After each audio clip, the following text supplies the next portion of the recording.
السلام علیکم دوستو، میرا نام ہے شیخ کاشف۔ آپ دیکھ رہے ہیں ایس کے ٹی وی۔ دوستو، میسوپوٹیمیا کا لفظ تو ہم سب نے سن رکھا ہے۔ کیا آپ جانتے ہیں اس تہذیب کی کیا تاریخ ہے؟ کیا آپ اس کی تاریخ جاننے میں انٹرسٹڈ ہیں؟ اگر ہاں تو آئیے میں آپ کو بتاتا ہوں، کیونکہ دوستو میں نے آج سے ایک نیا چیپٹر اوپن کیا ہے جس کا نام ہے تاریخ کا آئینہ، اور اس چیپٹر میں بہت مختصر مگر مؤثر اور ٹھوس تاریخی معلومات آپ تک فراہم کروں گا، جس سے انشاءاللہ آپ کی بلکہ آپ کی فیملی اور آپ کے دوستوں کی معلومات میں بھی بہت اضافہ ہوگا۔ تو چلیے شروع کرتے ہیں۔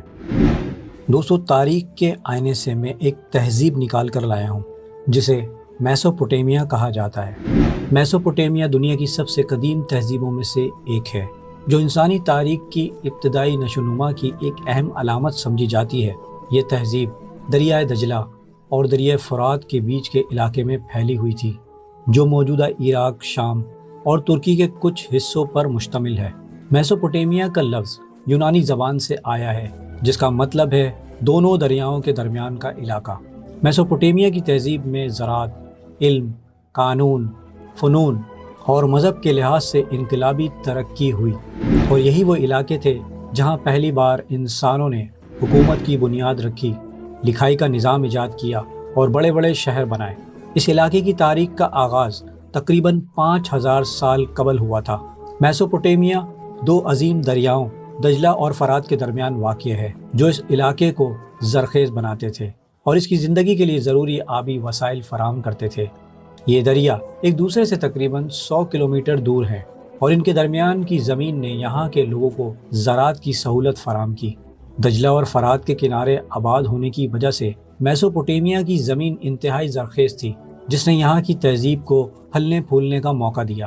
یہاں کے لوگ دریا کے پانی کو کنٹرول کرنے کے لیے نہریں اور آبی ذخائر بناتے تھے، جو زراعت کے لیے اہم تھے۔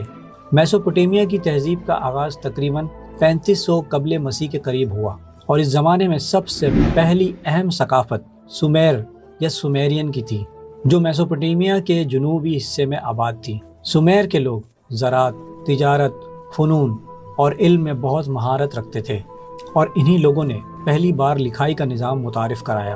یہ نظام کیلی گرافی کہلاتا تھا، جس میں مختلف علامات اور اشکال کے ذریعے معلومات کو محفوظ کیا جاتا تھا۔ سومیر کی تہذیب میں ایک شہر ریاستوں کا تصور تھا، جہاں ہر شہر ایک خود مختار ریاست ہوا کرتا تھا۔ ان شہروں میں ارک، لکاش اور ایر شامل تھے۔ ہر شہر کا اپنا حکمران ہوتا تھا، اور وہ اپنے خدا کی عبادت کرتا تھا۔ یہاں کے لوگوں نے زگورات نامی عبادت گاہیں تعمیر کی، جو عمودی نوعیت کی عمارت ہوتی تھی اور خدا کی عبادت کے لیے مخصوص ہوتی تھی۔ سومیر کے لوگ اپنے مذہب میں بہت عقیدت مند تھے، اور ہر شہر کا اپنا دیوتا ہوتا تھا۔ ان کی زندگی کا بیشتر حصہ دیوتاؤں کی عبادت، زراعت اور جنگوں میں گزرتا تھا۔ سومیر کے بعد ایاکیت کی سلطنت نے میسوپوٹیمیا پر حکمرانی کی، اور اس کے بعد بابل کی سلطنت کا عروج ہوا۔ ہمورابی بابل کا مشہور حکمران تھا، جس نے کوڈ آف ہمورابی نامی دنیا کا پہلا قانون مرتب کیا۔ یہ قانون مختلف جرائم کی سزاؤں کو بیان کرتا تھا، اور اس نے میسوپوٹیمیا کی معاشرتی نظام کو استحکام دیا۔ بابل کی سلطنت میں شہر بابل بہت مشہور تھا، اور یہاں کے لوگ علم و فنون میں بہت ماہر تھے۔ بابل کا معلق باغ دنیا کے 7 عجوبوں میں شامل تھا۔ بابل کی تہذیب میں علم فلکیات، ریاضی اور طب کا بھی بہت اہم کردار تھا۔ آشوری سلطنت آشور کی سلطنت نے میسوپوٹیمیا کے شمالی حصے پر حکمرانی کی۔ آشوری سلطنت کا عروج 9ویں صدی قبل مسیح میں ہوا تھا، اور یہ سلطنت اپنے طاقتور فوجی دستوں کے لیے مشہور تھی۔ آشوریوں نے میسوپوٹیمیا کے دیگر علاقوں کو فتح کیا، اور ان کی حکومت کا دائرہ وسیع ہو گیا۔ آشوریوں کا نظام حکومت بہت منظم تھا، اور ان کی فوج دنیا کی سب سے طاقتور فوج میں سے ایک ہوا کرتی تھی۔ نینوا آشور کا مشہور شہر تھا، جہاں شاندار شاہی محل، عظیم شہر کے باقی آثار آج بھی موجود ہیں۔ دوستو، میسوپوٹیمیا کی تہذیب کا زوال کیسے ہوا؟ میسوپوٹیمیا کی عظمت کا دور طویل عرصے تک برقرار رہا، لیکن وقت گزرنے کے ساتھ اس کے زوال کی بھی علامت نظر آنے لگی۔ پہلے فارس اور پھر مقدونیہ کی سلطنتوں نے میسوپوٹیمیا کے علاقوں کو فتح کیا۔ ان فاتحین نے میسوپوٹیمیا کی قدیم ثقافتوں کو متاثر کیا، اور ان کے تمدن کو مختلف طریقوں سے تبدیل کیا۔ آخرکار میسوپوٹیمیا کی قدیم سلطنتیں معدوم ہو گئیں اور اس خطے کا حکمرانی نظام بھی تبدیل ہو گیا۔ میسوپوٹیمیا کی تہذیب نے دنیا کو بے شمار تحفے دیے۔ اس کی سب سے بڑی میراث لکھائی کا نظام تھا، جس نے دنیا بھر میں معلومات کے ذخیرہ کرنے کی طریقے کو ہی بدل دیا۔ اس کے علاوہ قانون، شہر سازی، زراعت اور ٹیکنالوجی کے شعبوں میں میسوپوٹیمیا کے انسانوں نے اہم پیش رفت کی۔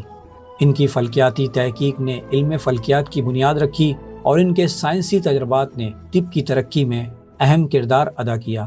دوستو، میسوپوٹیمیا کی تہذیب نہ صرف انسانیت کی تاریخ کا ایک اہم حصہ ہے، بلکہ اس نے دنیا کو ترقی کے کئی راہوں سے آشنا کیا۔ ان کے اختراعات اور خیالات آج بھی دنیا بھر میں رائج ہیں، اور اس خطے کی تاریخ آج بھی ہمیں یہ سکھاتی ہے کہ تہذیبیں کس طرح اپنے علم، فنون اور سائنسی ترقی سے دنیا کی ترقی میں حصہ ڈالتی ہیں، اور میسوپوٹیمیا کے لوگ، ان کی حکومتیں اور ان کے تمدن ہمیشہ تاریخ کے صفحے پر زندہ رہیں گے۔ دوستو، امید کرتا ہوں میری ویڈیو سے آپ کی معلومات میں اضافہ ہوا ہوگا، اور اگر آپ تاریخ کے آئینے میں کسی ٹاپک کے بارے میں جاننا چاہتے ہیں تو پلیز مجھے کمنٹس کریے گا۔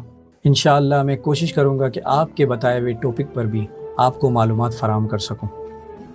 اگر ویڈیو میری اچھی لگی ہے تو اسے لائک اور شیئر کرنا نہ بھولیے گا، اور مزید ایسی ویڈیوز کے لیے میرے چینل کو سبسکرائب کر لیجیے۔ اللہ حافظ۔